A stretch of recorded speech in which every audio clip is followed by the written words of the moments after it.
یو بادشاہ دی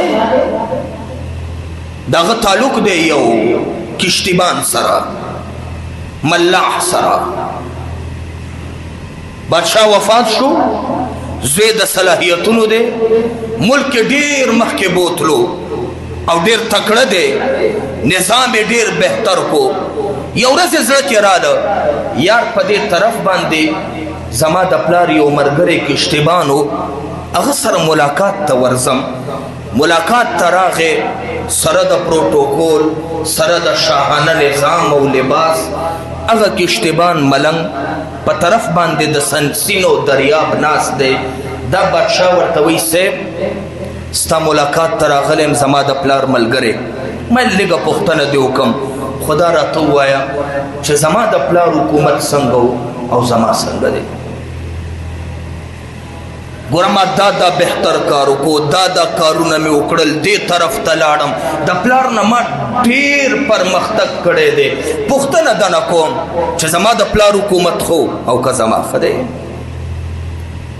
نو کشتیبان ورته جواب کوي، وایي بچیا بس فرق دا دی، ستا د پلار په حکومت کې زما په دې کشتۍ کې د یو سړي نه غوټه پاتې شوه.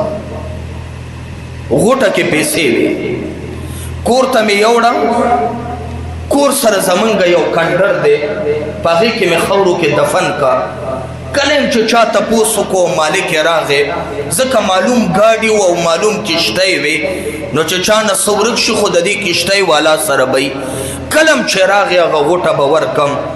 بچی چې کله کال نیم تیر شو، هغه مسافر واپس په دې لاره ګذرانو، نو ما نه یې تپوس وکړو چې ستا کشتۍ کې ما نه غوټه پاتې وه، په هغې کې پیسې وې.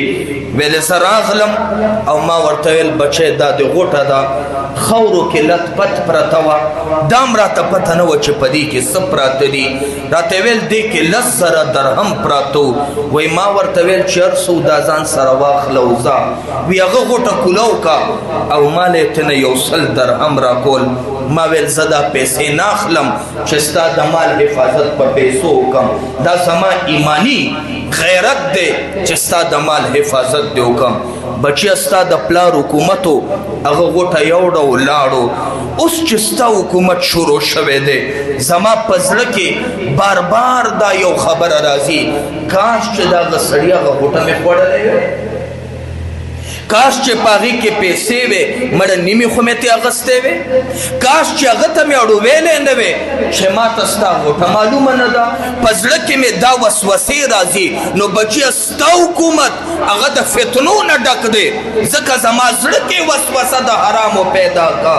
ستا د پلار حکومت هغه د فتنو نه پاکو، زما زړه کې داسې وسوسې نه راتلې. آقا کریم دا حدیث عجب کړی دی. تاجدار د مدینه فرمایي صلی الله علیه وسلم ستاسو د زړونو کې به دا فتنې داسې وګنډلی شي لکه تاسو چې پوزې ګنډئ او په هغې کې یو طرف نه بونه او یو طرف نه هغه تار ورکوئ او بل طرف ته یې ګنډلې وباسئ. دقه رنګې به فتنې ستاسو زړونو ته درننوځي.